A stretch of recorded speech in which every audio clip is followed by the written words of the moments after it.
جام لہراتے دیکھا جا رہا ہے۔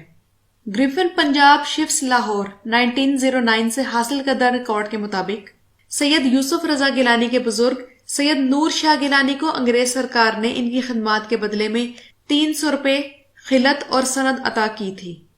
اب جو حوالہ سابق وزیر اعظم گیلانی کا ہے وہی چودھری نثار علی خان کے اجداد چودھری شیر خان کا ہے۔ ان کی مخبری پر کئی مجاہدین کو گرفتار کر کے قتل کیا گیا اور انعام کے طور پر چودھری شیر خان کو ریونیو اکٹھا کرنے کا اختیار دے دیا گیا، اور جب سب لوگوں سے اسلحہ واپس لیا گیا تو انہیں 15 بندوقیں رکھنے کی اجازت اور 500 روپے خلعت دی گئی۔ Gujranwala gadgets 1935-36 government of Punjab کے مطابق حامد ناصر چٹھا کے بزرگوں میں سے خدا بخش چٹھا نے جنگ آزادی میں انگریزوں کا ساتھ دیا۔ وہ اس وقت جنرل نکلسن کی فوج میں تھے، اور قصور کے خیر الدین خان جو کہ خورشید قصوری کے خاندان سے تھے، انہوں نے انگریزوں کے لیے 100 آدمیوں کا دستہ تیار کیا اور خود بھتیجوں کے ساتھ جنگ میں شامل ہوا۔ انگریزوں نے اسے 2500 روپے سالانہ کی جاگیر اور 1000 روپے سالانہ پینشن دی۔ رائے احمد خان کھرل اور ان کے مجاہدین کو شہید کروانے میں مخدوم شاہ محمود کا کافی ہاتھ ہے، مگر جو مجاہدین بچ کر نکلنے میں کامیاب ہو گئے ان کو سید سلطان قتال بخاری کے سجادہ نشین دیوان آف جلال پور پیر والا نے اپنے مریدوں کی مدد سے شہید کر دیا۔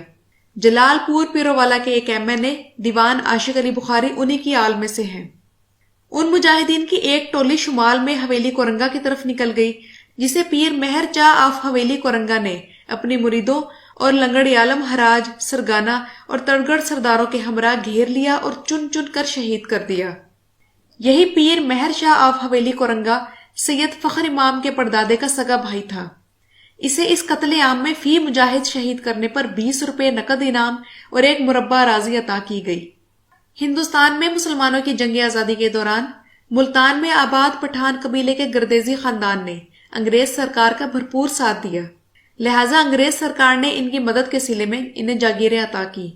خان گڑھ میں آباد پٹھان قبیلے کے نواب زادگان کے جد امجد اللہ داد خان نے انگریزوں کے خلاف تحریک چلانے والوں کو کچلنے میں انگریزوں کا بھرپور ساتھ دیا،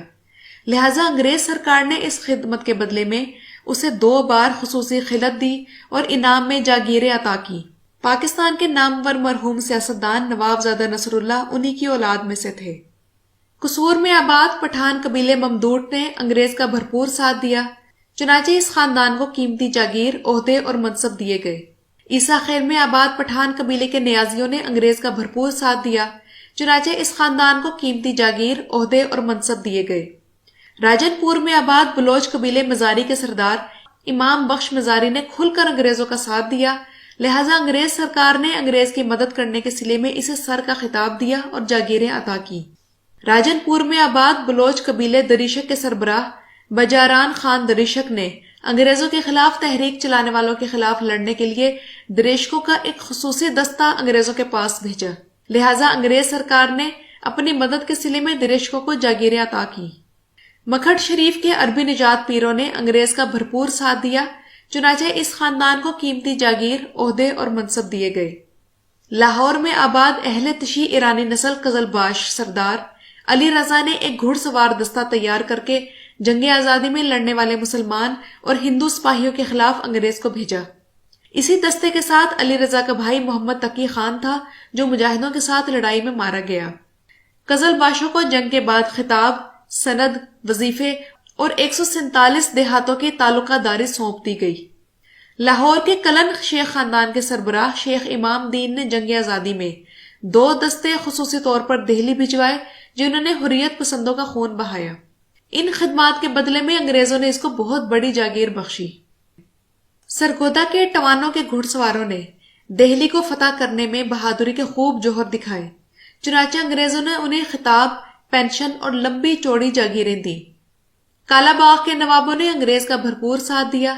چنانچہ اس خاندان کو قیمتی جاگیر، عہدے اور منصب دیے گئے۔ جنگ کے سیال سردار بھی کسی سے پیچھے نہ رہے، انہوں نے بھی انگریز فوج کی مدد کے لیے ایک فوج بھیجی جس پر انہیں جاگیریں اور خلعتیں ملی۔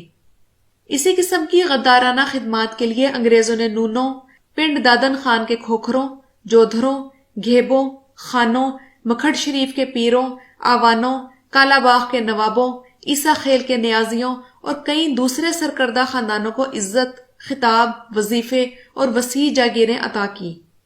اور ناظرین کرام، بات یہی تک ختم نہیں ہوتی۔ برِ صغیر میں قدم جمانے کے لیے انگریزوں نے یہاں کے وڈیروں، جاگیرداروں، نوابوں، شہزادوں، سول، پولیس اور آرمی سروس کے ممبران پر مسلسل نوازشات کے ذریعے وفاداری یقینی بنائی۔ اس کا نتیجہ یہ نکلا کہ انگریزوں کے منظور نظر یہ افراد ایک تو عوام کو قابو میں رکھتے تھے،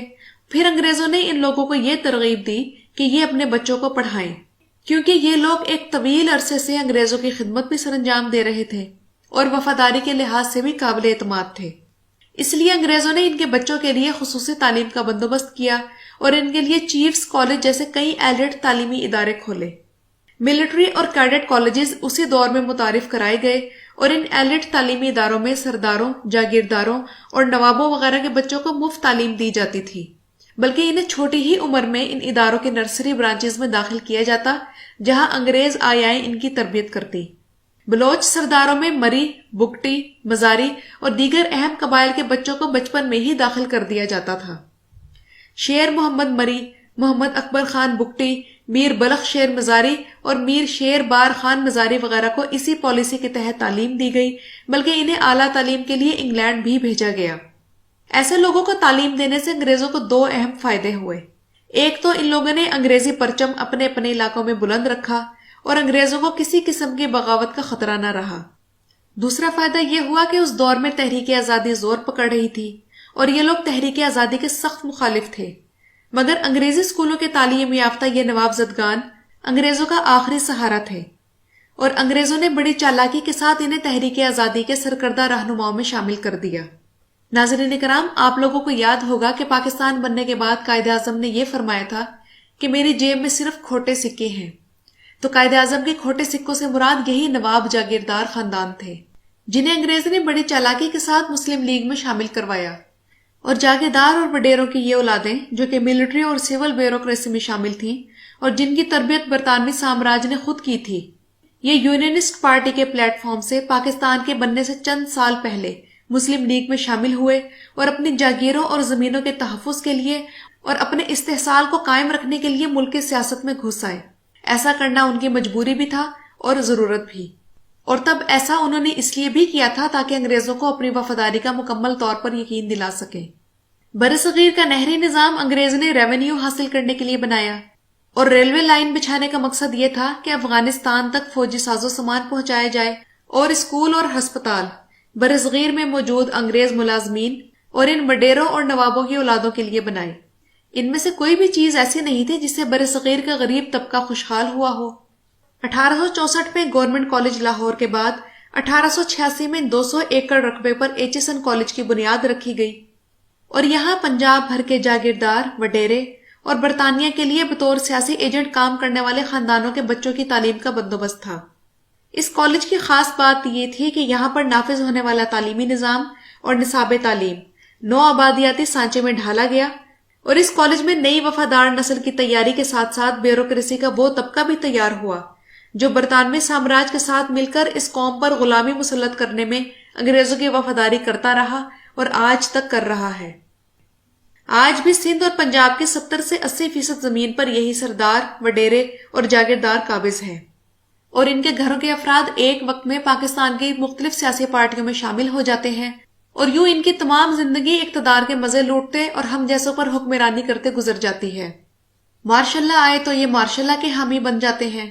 اور جمہوریت آئے تو یہ جمہوریت کا راگ الاپنے لگ جاتے ہیں۔ کبھی یہ ریپبلکن کا نام اختیار کرتے ہیں اور کبھی کنونشن لیگ یا IGI کے پرچم تلے اکٹھے ہو جاتے ہیں، کبھی بھٹو کی اسلامی سوشلزم میں محفل جماتے ہیں اور کبھی ضیاء الحق کی مجلس شورا میں نظر آتے ہیں، کبھی نواز شریف کا سایہ بن جاتے ہیں اور کبھی پیپلز پارٹی کی چھتری۔ حزب اقتدار بھی یہی ہے، حزب اختلاف بھی یہی،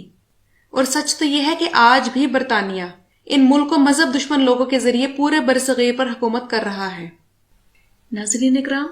اس ویڈیو کی تیاری کے لیے معلومات وکیل انجم کی کتاب سیاست کے فرعون اور قائد اعظم یونیورسٹی اسلام آباد کے پروفیسر ڈاکٹر تراب الحسن کے thesis Punjab and the war of independence 1857 سے لی گئی ہیں۔